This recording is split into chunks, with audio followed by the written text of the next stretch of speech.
All right, so I'm walking home. I had this thought yesterday. We as a people lack, what's the word? I don't want to say balls. We lack self-confidence. We don't have self-confidence in ourselves. And because we don't have self-confidence in ourselves, we don't have self-confidence in our own people.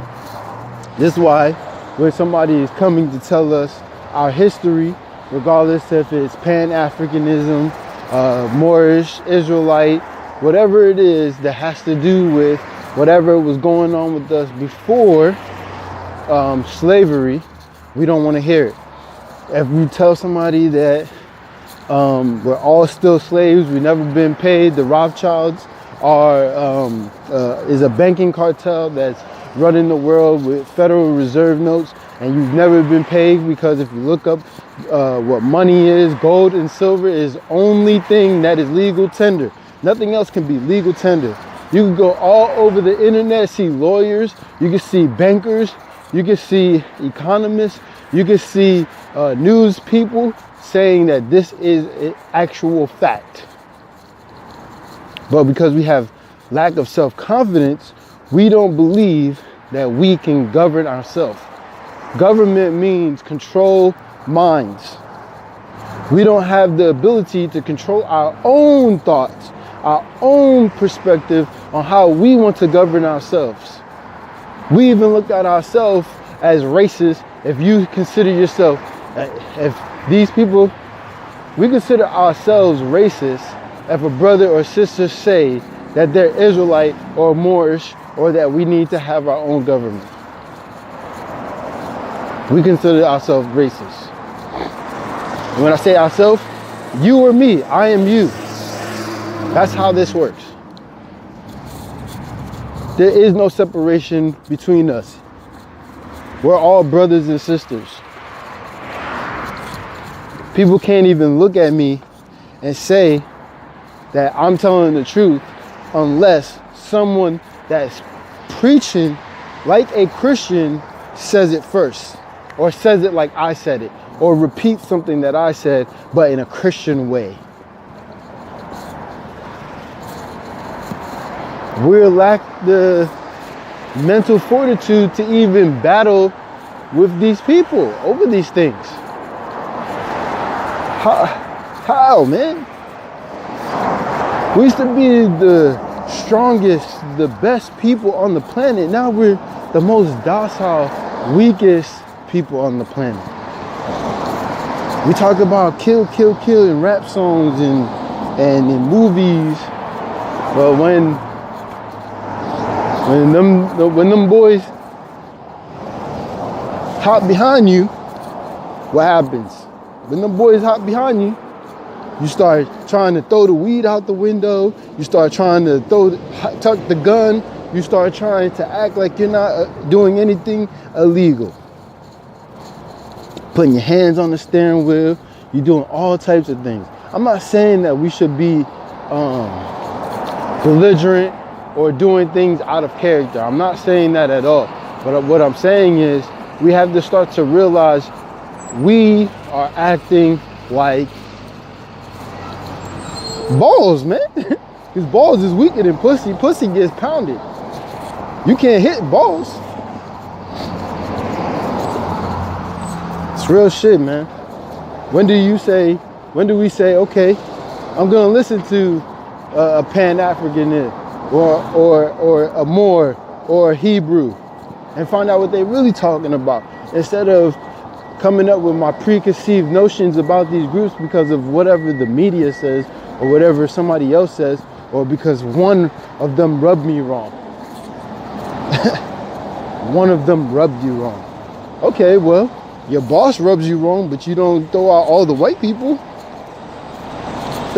I mean, come on, son.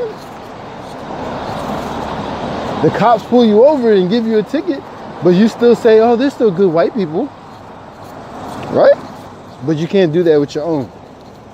You have this conversation with the elder statesmen, people that are in their like late 40s, early 70s, and they're saying we will never come together. Okay, well, guess what? We would never come together with you guys, but we would come together with our own. Right? That's how you got to look at it. Those that want to make this movement, yo, we should link up. It don't matter if you're a Moor, an Israelite, NOI, a Pan-African. Like, we could build a government and stand on them laws as indigenous people to the Americas. American is a copper-colored person. The original,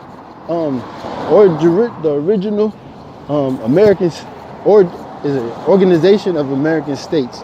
In it, it says anybody that has copper-colored skin is indigenous, even if they come from Africa to the Americas.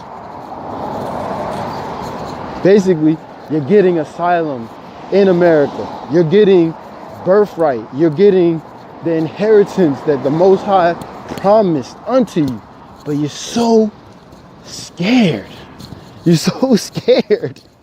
You're so scared to go against Master that you won't even listen to the brothers because they sound like terrorists or some shit. But guess what? A brother said, one of my good brothers, this man says, it's ironic that these good old boys come over here in 1492 and now they want to tell people that foreigners can't come in or immigrants can't come in. Like, what? Pay attention, man. Pay a fucking attention. Excuse the language, you know what I mean? But sometimes you gotta really like drive the truth home to these people because we just acting like pussies, man. Pussies. But anyway, man, I'm Furious Black, and I just want us to, I just want us to do better for the next generation. Show the next generation that we did something profound that's gonna be talked about for generations and generations, just like in the time of Moses, in the time of Christ, in the time of Isaiah, in the time of Osiris, in the time of Ra, in the time of the dynasties in China. These things are still being talked about. What's going to be talked about here 300 years from now in America? What's going to be talked about here? That the gods laid down their life to the oppressor because they didn't want to dirty his shoes. Furious Black.